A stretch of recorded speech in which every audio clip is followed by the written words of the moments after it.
AITA for refusing to take my turn hosting family dinners after everyone always bails on mine. Part 1.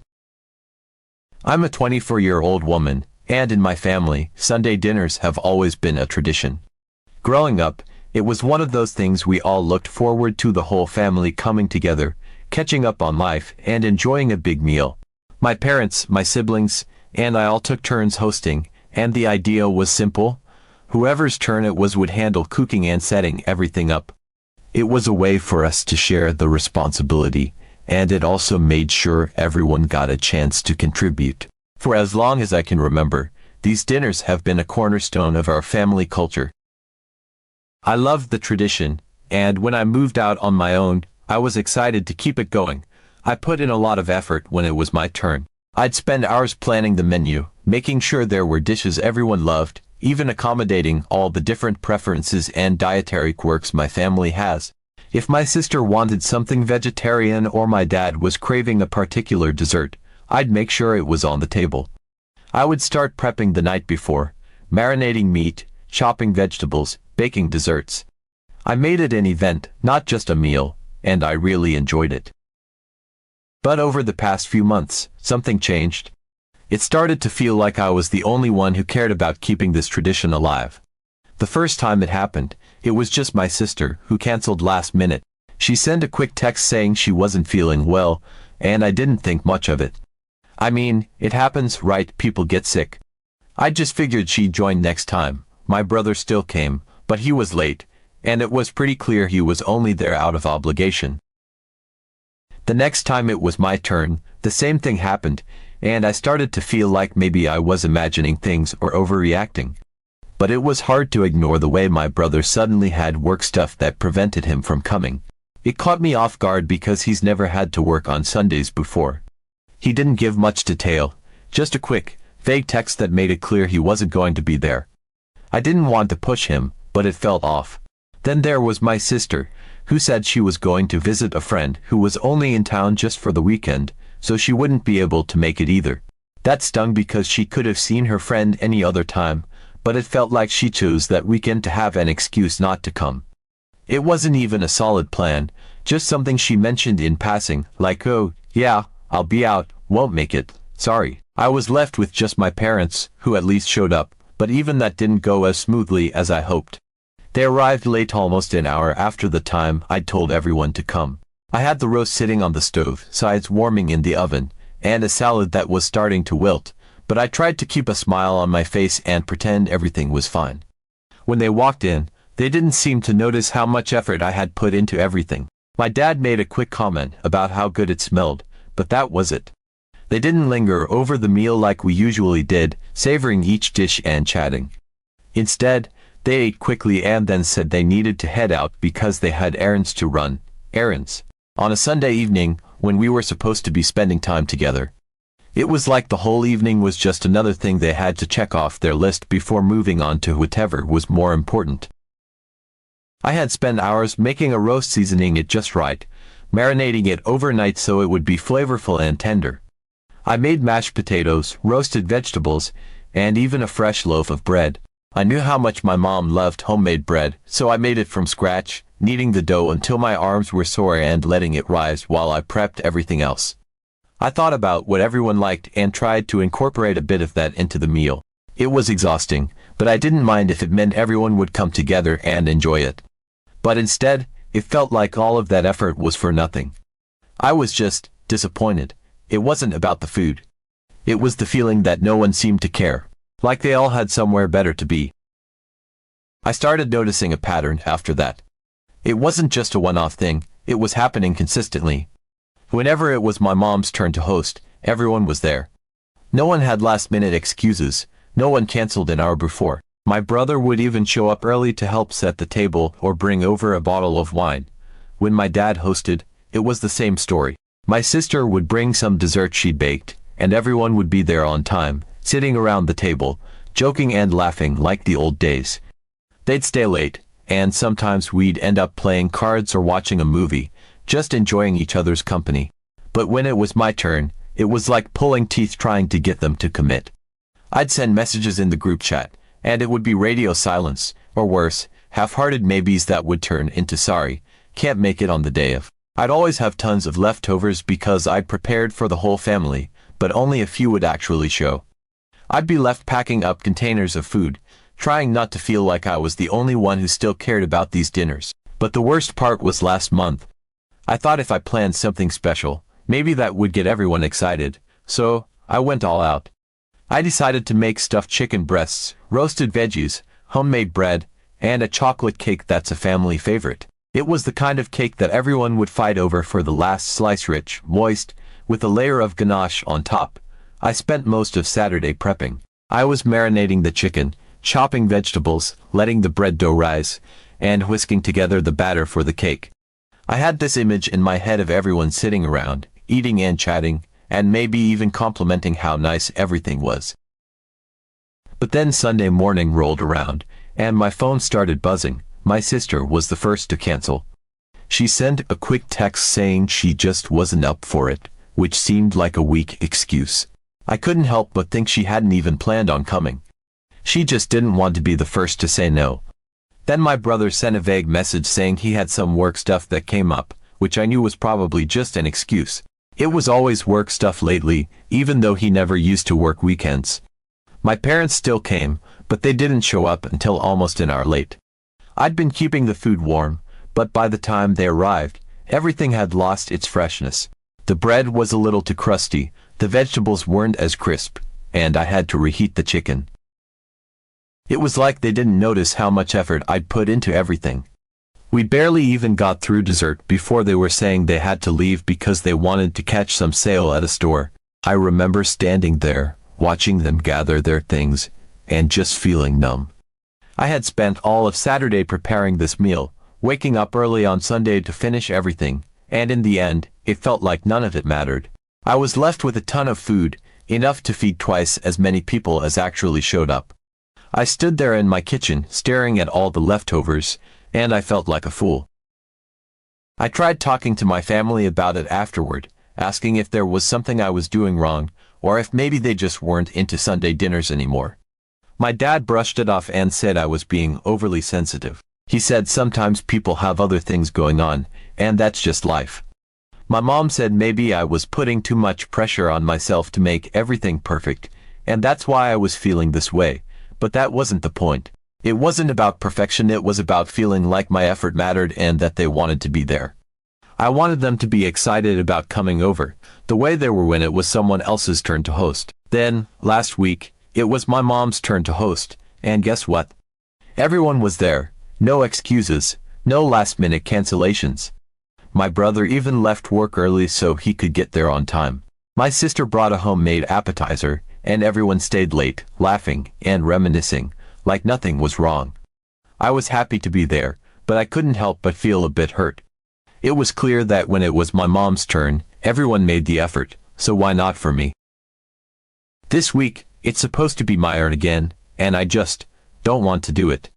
I don't want to spend hours cooking, setting the table, and getting excited about everyone coming over just to end up feeling let down again. So, I told my family that I was thinking of skipping my turn and letting someone else host. I wasn't rude about it, I just said I wasn't up for it this time, and maybe we could figure something else out. But my dad was quick to call me out, saying I was being dramatic and that this was just how family was sometimes. My mom said I should stop trying to read into things and just enjoy the time we do get to spend together. My brother didn't say much, but my sister looked a bit annoyed, like she thought I was making a big deal out of nothing. I tried explaining how it felt to be the only one putting in effort and then being let down, but it didn't seem to land. My dad just kept saying I needed to let it go and that I was overthinking it, but I don't think I am. I think it's unfair that everyone expects me to host and put in the effort, but when it's my turn, no one can be bothered to show up. Part 2. So, after that last dinner, I decided I wasn't going to put myself through it again. It wasn't like I came to this decision easily. It was more like a slow realization that crept up on me over the past few months. Each time I hosted and nobody showed, it chipped away at how much I enjoyed doing it. It's hard to stay enthusiastic when it feels like no one cares.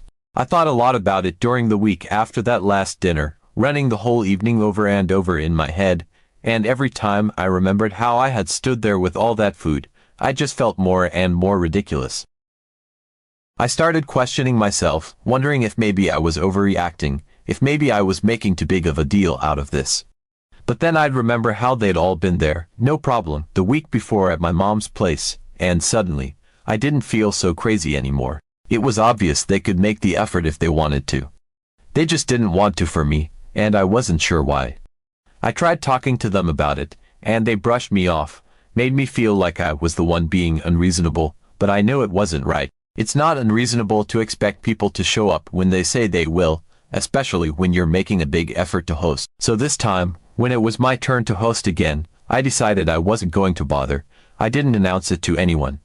I didn't send a message to the family group chat saying I wasn't hosting. I just didn't do anything. No menu planning, no grocery shopping, no hours spent in the kitchen making sure everything was perfect. I didn't want to set myself up for disappointment again. I figured, if they didn't care enough to show up when I put in the effort, then there was no point in putting in the effort at all. If they had something to say about it, maybe they'd realize how it felt to be the one left hanging.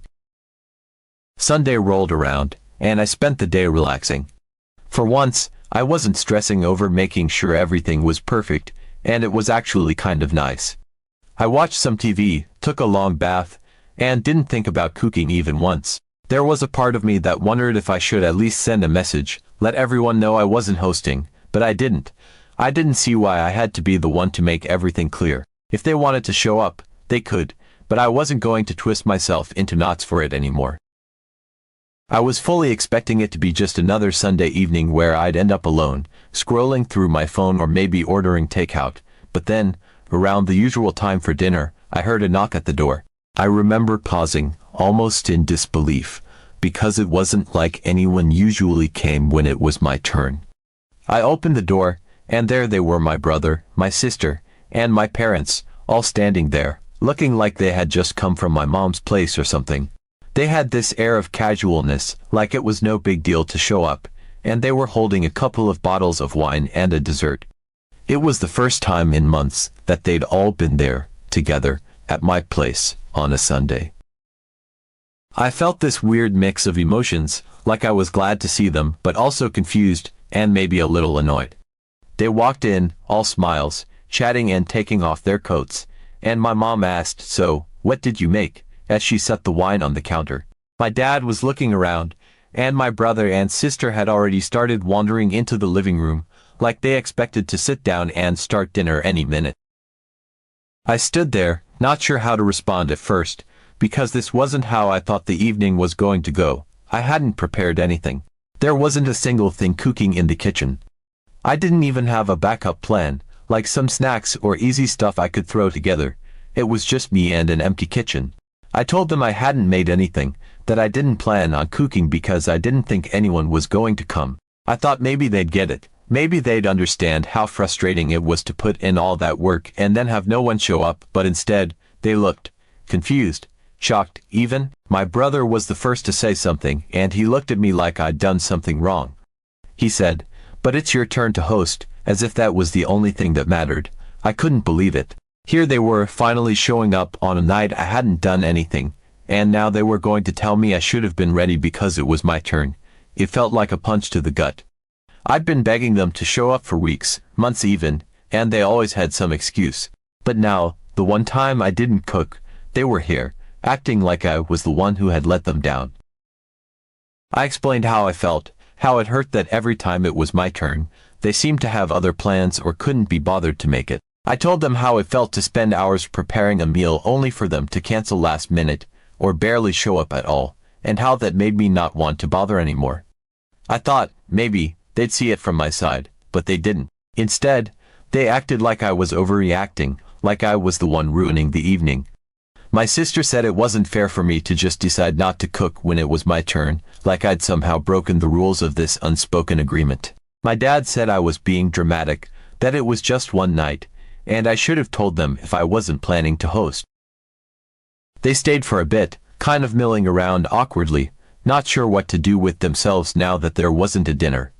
My mom tried to make small talk, but it felt forced, and my dad kept glancing at his watch, like he was already thinking about when they could leave. They didn't bring it up again, but the whole atmosphere was tense, and it felt like they were disappointed in me, like I had failed some test by not having everything ready. After a while, they all left, taking the wine and the dessert with them, and I was left alone, standing in the quiet of my apartment, trying to figure out how everything had gotten so messed up. Part 3. After that Sunday, things felt off between me and my family. I didn't hear from them right away, which didn't surprise me. Honestly, I wasn't sure if I'd hear from them at all. Part of me thought they'd just ignore what happened, pretend it never happened, and we'd all go on like usual. I was almost hoping that would be the case because I didn't want to deal with any more awkwardness or arguments. But about a day or two later, my phone started buzzing, and the messages started pouring in. First, it was my mom. She sent me a long text, trying to be diplomatic but also very clear in her message. She said she understood that I was upset and that she was sorry if I felt hurt, but then she went on to say that it wasn't right for me to just skip out on my responsibility to host. She reminded me how important these dinners were to the family and how they'd been a tradition for so long. She even mentioned how she and my dad had looked forward to it, how they'd planned their day around coming to my place, and how disappointed they were to arrive and find out there was nothing. She kept saying things like, "It's not about the food, it's about the effort," which felt like a slap in the face because I'd been putting in the effort for months and getting nothing in return. Then, my brother sent a message in our group chat, and it was less gentle. He didn't bother with apologies. He just straight up said that I was wrong for not hosting and that if I had an issue, I should have brought it up before dinner. He said that the family rotates hosting for a reason, and that everyone's expected to do their part, including me. He made it sound like I'd shirked my duty, like I'd done something selfish, which was infuriating because where was all this concern about doing their part when it was my turn and they couldn't be bothered to show up? But I guess when they actually decided to come for once, and I wasn't ready, suddenly it was a huge issue. My sister's message was the one that really got under my skin. She said she felt hurt and blindsided by my decision not to cook, and that it was immature of me to pull something like that without warning. She kept saying that the family expected me to be ready, and that my choice to just not do it was like playing games. She even went on about how they'd all made time in their schedules to be there, how it wasn't easy for everyone to coordinate, and that I was disrespecting their time by not following through. Disrespecting their time, I couldn't believe it. What about all the times they'd bailed on me last minute, with barely any notice or even just a half-hearted excuse? Apparently, that was fine, but if I didn't meet their expectations one time, I was the one being rude. It felt like I was being ganged up on, and their messages kept coming. They made it clear that they wanted this issue to be settled before the next dinner, which was in 2 weeks. They said they didn't want any more surprises, and that I should be prepared to host next time, no tricks or games. They made it sound like I'd done something sneaky, like my decision not to cook was some kind of calculated move to make them look bad. But the truth was, I just didn't see the point in going through all that effort again when it felt like they never appreciated it. And then, to top it all off, they said that since I hadn't cooked last time, I would need to make it up by helping out at the next dinner, which my dad was hosting. They suggested that I come over early to help with prep, set the table, and make sure everything was ready before everyone else arrived. It was like they were punishing me for standing up for myself, like I had to prove I was still part of the family by bending over backward to make up for something they thought I'd done wrong. They didn't see it as a way to come together or compromise. They framed it as my responsibility to earn back their trust, as if I'd broken some unwritten rule by refusing to cook that one night. I was stunned. I just couldn't believe how they were twisting this around. They kept saying they understood why I was upset, but their actions showed the complete opposite. If they really understood, they wouldn't be piling on more expectations and treating me like I'd done something unforgivable. It felt like they were missing the point entirely. I didn't need them to lecture me about traditions and responsibilities. I needed them to acknowledge that I'd been trying to keep this tradition alive on my own for months, and they'd been the ones dropping the ball. But instead of even considering that they might have had a role in why I decided not to cook, they all just zeroed in on me, acting like I was the one who had let them down. It hurt more than I expected it to. I had hoped that maybe, after what happened, they'd realize that something wasn't right, that maybe they'd actually ask why I felt like I couldn't go through with it anymore. I thought they might want to talk about how we could fix things, how we could make it so these dinners felt like a shared effort again. But they didn't want to fix anything, they just wanted me to fall in line, to go back to playing my part without complaining. And now, they wanted me to make up for something I didn't even think was wrong in the first place. So, am I the asshole for refusing to host this time around? I know it's a family tradition, and I don't want to ruin that, but I'm tired of feeling like I'm the only one who cares.